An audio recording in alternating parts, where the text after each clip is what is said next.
Hej och välkomna till kanalen Husbilsambos. I den här filmen visar vi vår första resa med husbil. Och den gick från Kalmar till västkusten. Ja, och eftersom vi var nybörjare på det här med husbil så visste vi ju inte riktigt var man får stå med en husbil och hur man får övernatta och sånt. Men vi hittade faktiskt några bra ställplatser som ni får ta del av i den här filmen. Och vi lärde oss en del om hur en husbil fungerar. Hur man kokar kaffe, hur man laddar mobilen, hur toaletten funkar och hur den inte fungerar. Mm. Och koskräck, det är ju någonting som många lider av, bland annat du. Och vi får höra hur Kattis berättar om hur hon hanterar ett komöte. Följ med oss!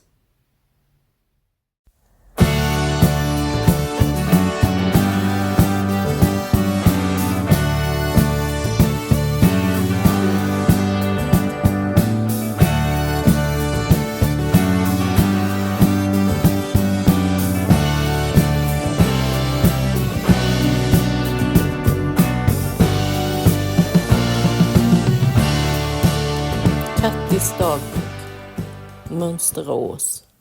Japp. Här kan man vilja vara. Det är nog möjligt. Så var nog känslan för oss båda när vi klev in i den första husbilen som visades. Men den andra blev vår. Och den kallar vi för Georg 1. Vi började dagen 4:00. Vaknade och klev upp. Bengt sov. Tänkte framåt mot dagens äventyr och i backspegeln nu så har det gått toppen bra. Hämtade husbilen, har packat den, ätit lunch, sovit. Vägde bilen 3040 kilo. Lite för mycket. Fredag 2 juli. På väg. Nu på vägen mot Växjö. Passerat Hovmantorp precis. Nu är Växjö 3 ton och 200 meter högre höjd. Georg 1 har kämpat på bra i uppförsbackarna. 18 till 19 mil blir det idag. Det finns en cache där också så det passar ju fint. Jag somnade snabbt. Under natten kom en långtradare till. 2 långtradare och vi på rastplatsen. Ute snabbt vid 3-snåret, det var kallt. Stängde fönstret och kröp ner igen. Lördag 3 juli. Bengt vaknar, han är pigg. Vi letar reda på pressuppryckaren och kokar kaffe. Så gott. Helt fantastiskt att sitta så här. Prova toaletten i husbilen också, så nöjd med denna. Fina detaljer överallt i bilen. Spegel på insida dörr och smarta lösningar i skåp som sväljer mycket. Går en runda och blickar ut mot sjön.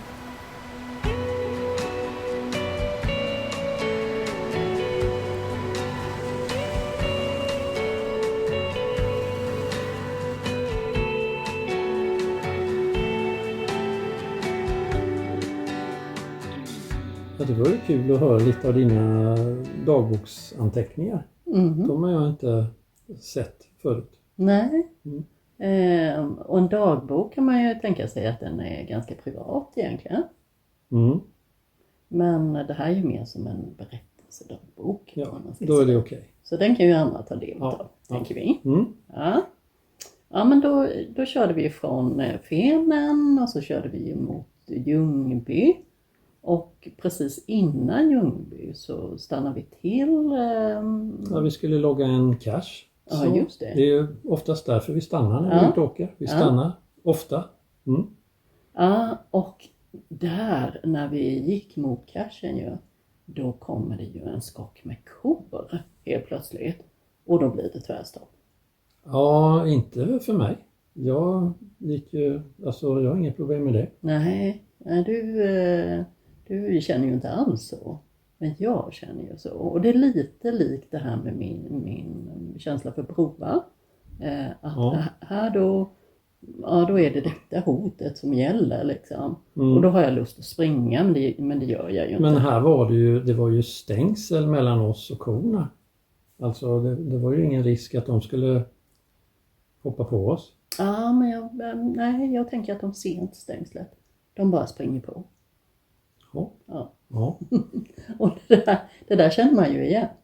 Ja, nej, men det är skillnad om vi säger att vi är ute på allvaret och korna går fria. Och då går de ju i lite större jordar. Mm. Och det har ju hänt. Då är det ju inte lika lekfullt. Nej, vid ett tillfälle då var det ju ganska många kor som vi mötte där ute på allvaret. Ja, det var ju som en stampede. Man känner hur marken vibrerar och så dundrar det och så kommer en flock kor. Ja, men mer som en jord, Ja, tror jag Ja. faktiskt. Mm. Och med tjurar. 2 tjurar, tror jag faktiskt. Kanske Ja, inte på det- samma ställe. Det tror ju inte jag på, men du tror det. Ja, jag tror det var 2 faktiskt. Och då la jag benen på ryggen. Ja, det är enda gången i livet jag har sett dig springa. Du bara försvann mot horisonten på allvaret, så såg jag inte dig på en stund. Nej. Och jag tror att jag la benen på ryggen och sprang efter något annat djur faktiskt som också sprang. Ja, det var en himla kalabalik där på allvaret. Ja, Men hos mig och korna var det ganska lugnt faktiskt. och du lyckades ju stanna. Ja, jo. Ja. Ja, men här i alla fall i Ljungby, eller utanför Ljungby då lyckas vi ju ta oss förbi dem. Ja, det var ju inga problem. Nej, utan så Nej. mycket mankemang. Men Nej. jag får ju använda dig som sköld. Jag får ju liksom gå bredvid dig och försöka att inte se dem faktiskt. Ja, jo, men... Så funkar det ju rätt bra. Ja, och sen stannade de ju på sin sida om staketet. Ja, det gjorde Stängsel. de. Det var ju elstängsel där. Ja, det gjorde de faktiskt. Men jag tänker att jag kanske behöver lite tips, kanske från er, med hur ska man göra när man känner så här? För det hindrar ju oss när vi är ute och åker faktiskt. Ja, det blir ju handikappande för jag får ju inte med dig ut då. Alltså det här med Kattis koskräck och broskräck, jag vet inte riktigt vad jag ska göra. Alltså en av våra favoritsysselsättningar det är ju att ta husbilen över till Öland och geocacha. Och det innebär ju 1. Man ska åka över en bro med husbilen. 2. Man ska ofta ut i kohagar och ut på allvaret där det finns lösa kor. Och båda sakerna är ju panikartade för Kattis. Alltså jag behöver lite, kommentera gärna. Alltså har ni liknande problem eller vad ska jag göra? Och jag är ju inte ensam om detta, det vet ju jag. Och det vet ju du också. Ja, jag har andra bekanta som får total panik när det kommer kor. Ja. Mm. Ja. Men hur eller hur så tog vi oss förbi och tillbaka också ju. Ja. Ja. Mm. Och sedan så körde vi vidare. Ja, vi skulle till Ljungby och tanka. Ja. Mot Ljungby. Tanka 1,2 liter milen, vilket vi båda tycker är bra. Mackens tak gör 3,4 meter i höjd och vi klarade galant. Bilen är 3,05. Ja, och sedan stannar vi till Ljungby och går runt lite i centralorten. Och där går vi ju förbi och tittar på Smålands vackraste byggnad. Vilken är det? Det är Tellhushuset som Aron Johansson ritade, som också har ritat riksdagshuset. Där ser man. Ja. Sen gick vi till Hembygdsparken också som ligger vid Lagan och nära centrum. Och där strosade vi omkring och sen lämnar vi Ljungby. Jag kör först och det flyter på bra. Man får hålla koll på backspeglarna. Det är svårt att se bakomvarande trafik. Sen ska vi stanna till och logga en cache vid någonting som heter Rutehall. Och då är vi alltså på väg ner mot Markaryd. Mm. Och där är det lite smala grusvägar för att komma till. Så här fick vi ju låta husbilen bekänna färg vad det gäller det där med att manövrera och vända. Så att du pinnar iväg och ska logga den här gamla fina cachen medan jag vänder bilen. Du kommer tillbaka utan cache, men jag har vänt bilen på den där vägen och det är jag ju jättestolt över. Vi hade ju inte tränat så mycket på sånt i det läget. Det gick jättebra. Men då fick vi ju gå tillsammans då och titta på cachen där och där uppe finns det ju 2 stora stenblock kan man väl säga. som heter Rutehall. Det är en slags geologiskt fenomen som har gjort att de här stenarna de har ett rutmönster. Det ser nästan konstgjort ut. Och den ena stenen den står upp som en vägg och den andra ligger ner som ett salsgolv. Sånt där är jag fascinerad över. Det var riktigt roligt att se faktiskt. Och det var ju mitt i skogen. Ja, det var det. Är det värt att stanna till där?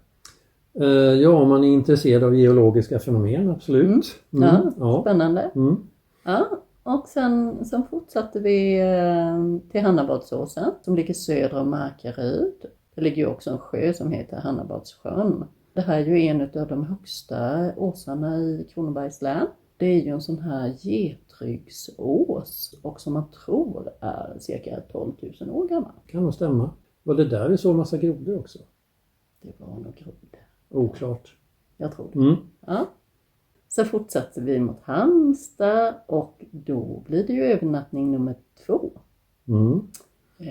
Och då stannar vi vid Övraby kyrkoruin. Det är ju det stället där Halmstad låg, tänker man, innan det flyttades till där Halmstad är nu. Och det var på 1320-talet. Så egentligen kan vi säga att vi var framme i Halmstad där då. Ja, det var vi ju. Historiskt sett. Japp. Nu ska vi höra vad Kattis berättar om i sin dagbok. De är ju lite nybörjare på det här med att sova i husbil, så att jag undrar om de har kunnat sova något. Bengt har hittat ett möjligt ställe att stanna över natten vid Övraby kyrkoruin och vi kör dit och blir där. Absolut inget ställe att stå på över natten, men nu är vi trötta så det får bli så. Vi steker korv och har god Johnny senap till och jag börjar äta och Bengt fortsätter steka grönsaker och lite bacon. Så gott att äta tillsammans, verkligen njutning. Hoppas ingen kör bort oss i natt. Vaknar 5:00. Husbilen lutar och vi ligger båda längst in. Vi står kvar vid Övraby kyrkoruin. Ingen har varit här och knackat på oss. Vi har stått lugnt här. Bengt vaknar också. Vi dricker pressokaffe. Bengt tar en slurk och jag tar resten från att sätta på mer. Vi diskar för första gången, värmer lite vatten och har ju resten från kranen. Pratar lite om det här med olika praktiska lösningar som diskning och så. Somnade ändå skapligt sent, för var jag kanske vid 10 på kvällen och Bengt la sig vid midnatt. Jag vaknar till något när Bengt kryper upp, men det är ju minimalt. Torvsjön påminner om Österrike. Det ser brant ut på sidorna. Vattnet är brunt, skönt och svalkande. Bengt var i först. Badat tillsammans, eller doppat oss. Så skönt. När vi kom hit så var det hundbad, men sen var det bara vi. Vi har ätit det som vi lämnade igår, plus varsin dolme, och så lite annat smått och gott. Idag har det flutit på bra. Solcellerna bulkladdade mycket första dagen, det vill säga mycket in första dagen och betydligt mindre andra dagen och så bara lite denna tredje dag. Vi förbrukar inte så mycket el per dag. När vi hade badat så torkade vi och sen körde jag. Det kändes lite svajigt i nedförsbackarna. Vi åkte till en ny kommun, Hylte, där vägde vi husbilen. 2980 kilo. Och så fyllde vi på vatten på en mack också. Vi passerade en bro och den var 3,9 meter hög. Den passerade vi ett par gånger, men det gick galant.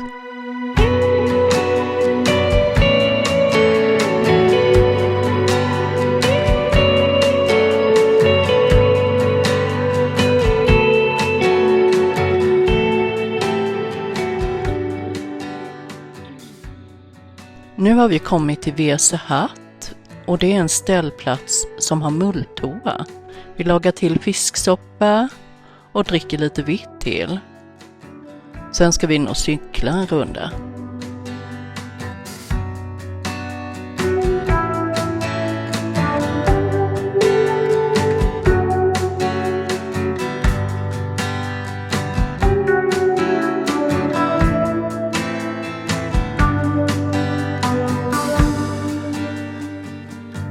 cykelrundan den delade vi upp på 2 dagar. Vi cyklade åt ena hållet här längs den här vägen. När ni ser det gula glada gubbar. Det är cacher som vi loggade längs vägen. Cyklade vi på kvällen. Och sen sov vi över på naturreservatets parkering där. Och sen så fortsatte vi åt andra hållet och cyklade och tog resten av cacherna morgonen efter. Ja, vidare mot Hallandsgården som är ett friluftsmuseum som har inspirerats utav Skansen. Det är fina omgivningar på någonting som heter Galgberget som är en grön oas och bok och blandskog. Fint att ströva i. På Gallberget så finns det ett utsiktstorn och det är ursprungligen en skogvaktarbostad. Man byggde det här tornet för att det var svårt att se utsikten över träden som växte upp. Man kan ju se långt härifrån. Ja, man kan se ända ut över Bjärehalvön och Hallands Väderö. Och i det här utkikstornet så gick ju jag upp. Det var många trappsteg men jag tror jag kom nästan ända upp i alla fall. Ja, du sparade den här sista plåttrappan där. Ja. Järnplattan. Ja. Trappan. Jag tror inte att man kunde gå ända ut faktiskt. Men det kan man ju kolla innan man går in. Men in kom jag i alla fall. Och ut igen. Ja, sen körde vi vidare. Och körde till en av våra favoritställplatser. Som vi vill rekommendera för de som har ungefär samma behov som vi har. Det är ju en enkel plats. Cirka 32 platser någonting.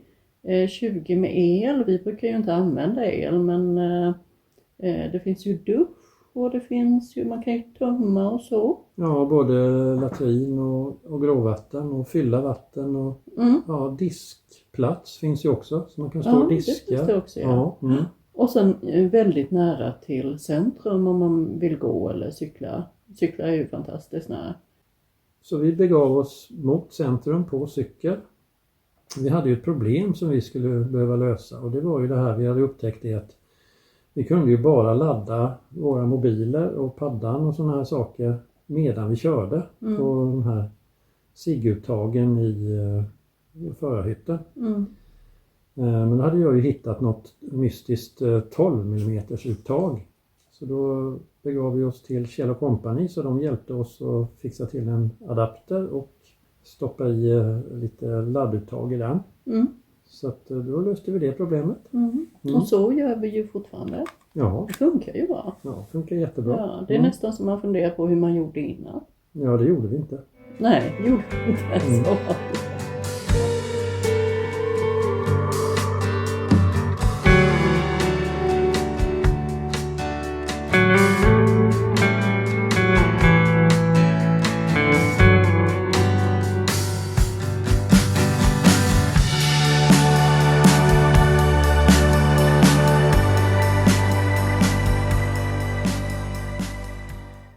Men är det någon av er som undrar över det här med geocaching så skriv det i kommentaren så kan vi göra något avsnitt om det.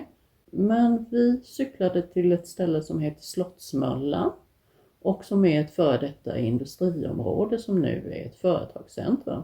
Det ligger precis vid Nissan. Det har varit tegelbruk, det har varit textilfabrik och kvarn fanns det där också för.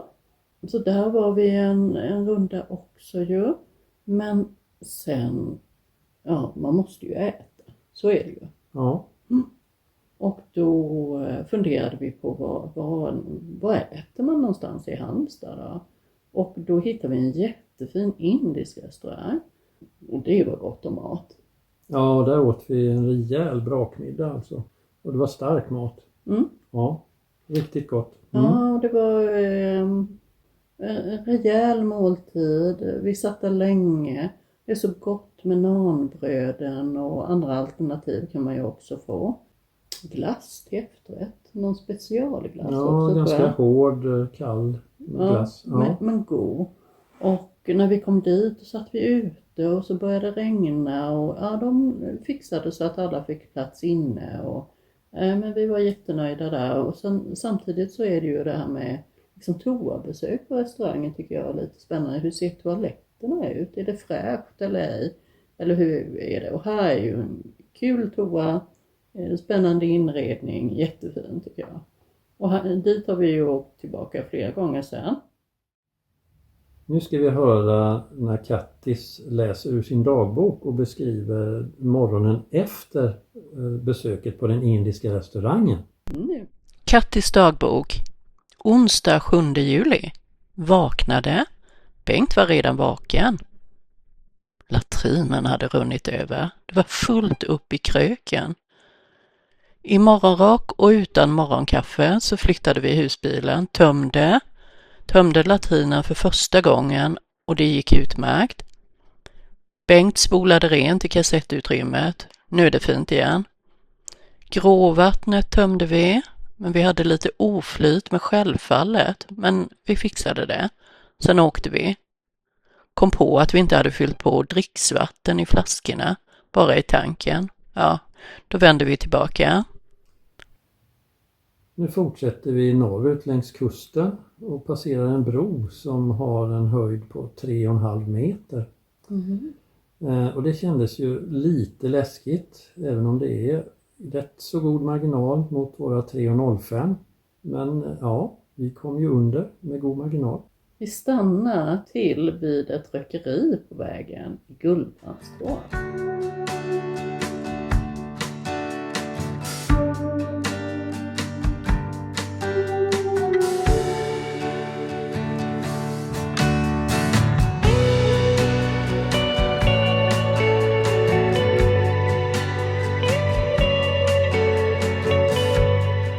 Vi till Vilshärads naturreservat. Där stannar vi ganska länge. Där fanns det många cacher som vi tyckte var spännande och kluriga att lösa. Vi behövde fylla på vatten igen, så att vi stannade till i Steninge kyrkby för att knycka lite vatten på kyrkogården där. Medan jag släpar vattenkannor så ser jag att Kattis, hon sitter ju mest och vilar på diverse soffor. Jag tycker om soffor på kyrkogårdar. Det är så vilsamt att vara där.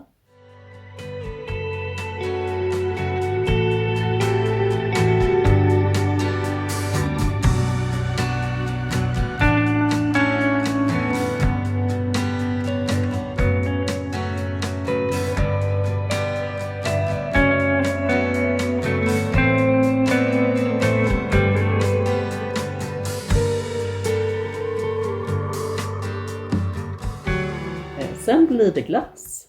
Var det då vi blev omkörda utav en gräsklippare? Nej, den gången när vi blev omkörda av en åkgräsklippare, det var ju när vi skulle köra upp till utsiktstornet. Det var då.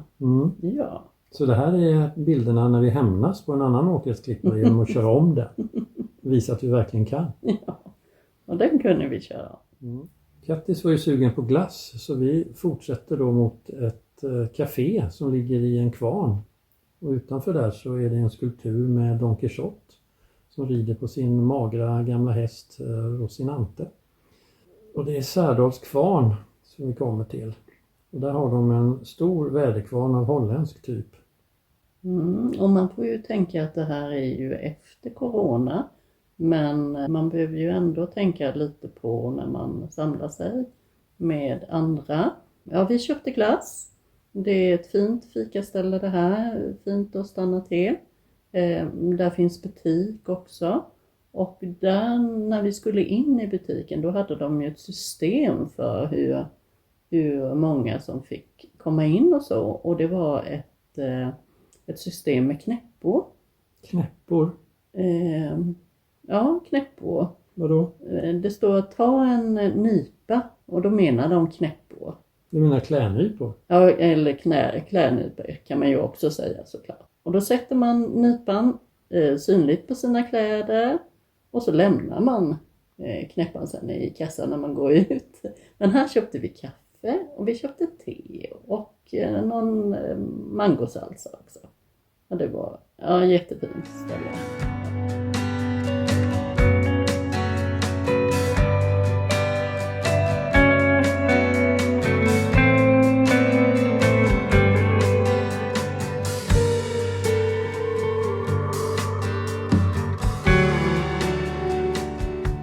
Sen letade vi efter en jättegryta på Steningekusten. Och det är också ett naturreservat. Ja, eller jättegryta och jättegryta. Det visade sig när vi kom fram till den här så kallade jättegrytan att det var ju mer som ett litet potthål. Så jättestor var den ju inte, men vi hittade den i alla fall till slut.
Och under resan så letar vi ju efter olika ställplatser.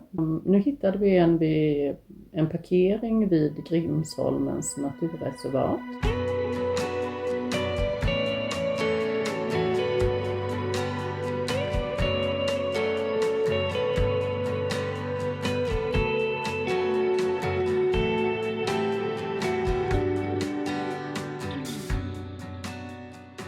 Dagen efter kör vi mot Falkenberg och äter lunch där och undrar vad vi åt då. Ja, det blev ju indiskt såklart, för vi hade ju hämtat oss efter den förra brakmiddagen där. Så vi var ju sugna igen. Ja, det blev indiskt igen.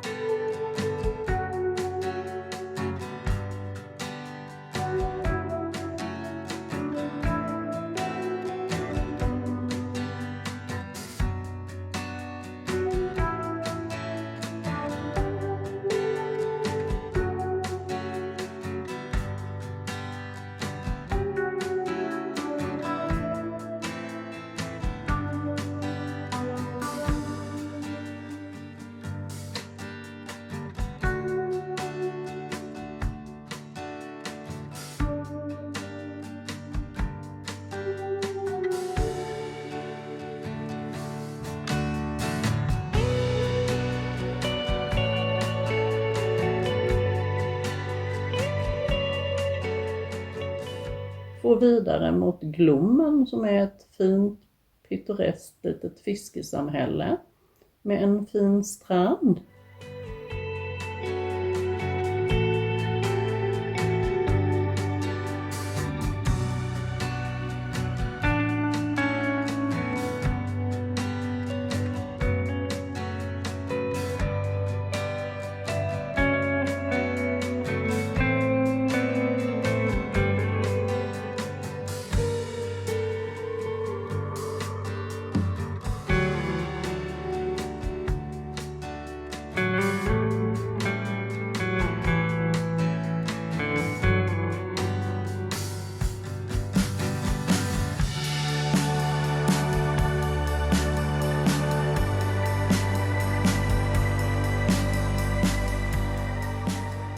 På vägen mot nattlägret i Kinna så passerar vi Veddige kyrka.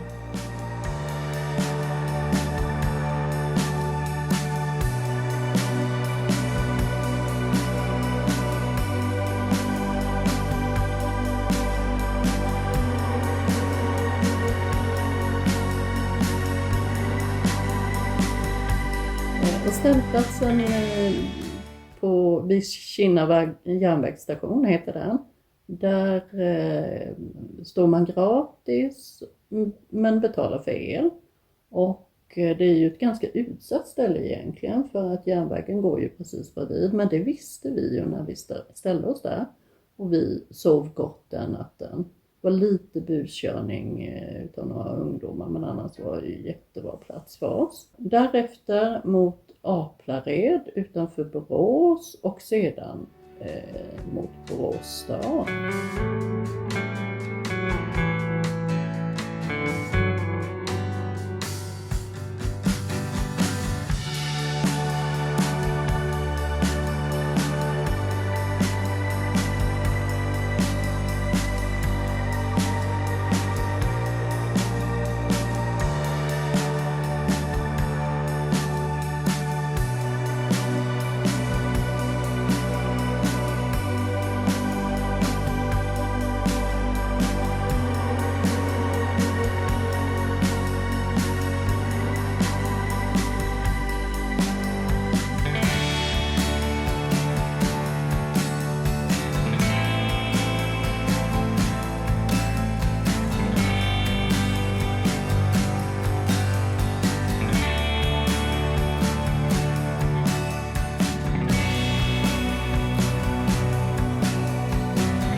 Efter Borås så var det ju dags för ett av mina favoritstopp på resan, och det var ju att besöka Anderstorp, eftersom jag är intresserad av Formel 1 och hade Ronnie Peterson som idol när jag var liten. Så där besökte vi det här monumentet eller statyn eller vad man ska säga, där det finns en Lotus eller hans Formel 1-bil från 1974. Eller det är inte den som hänger där. En kopia. Och på kvällen så hamnar vi i Gnosjö och står vid en ställplats i närheten av Hylténs industrimuseum.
Kul att ni ville hänga med på vår första resa med husbil och se hur vi löste de sakerna vi ställdes inför som nybörjare.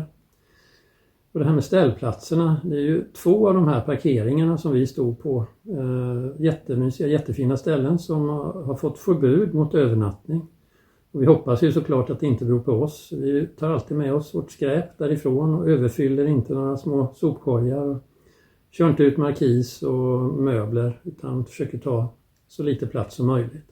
Och nästa film handlar om en resa som jag gjorde själv med husbilen. Och en sån resa blir ju lite på ett annat sätt. Följ kanalen så får ni se och gilla och prenumerera och kommentera gärna. Tack så mycket för att ni har tittat och på återseende. Hej hej! Hej!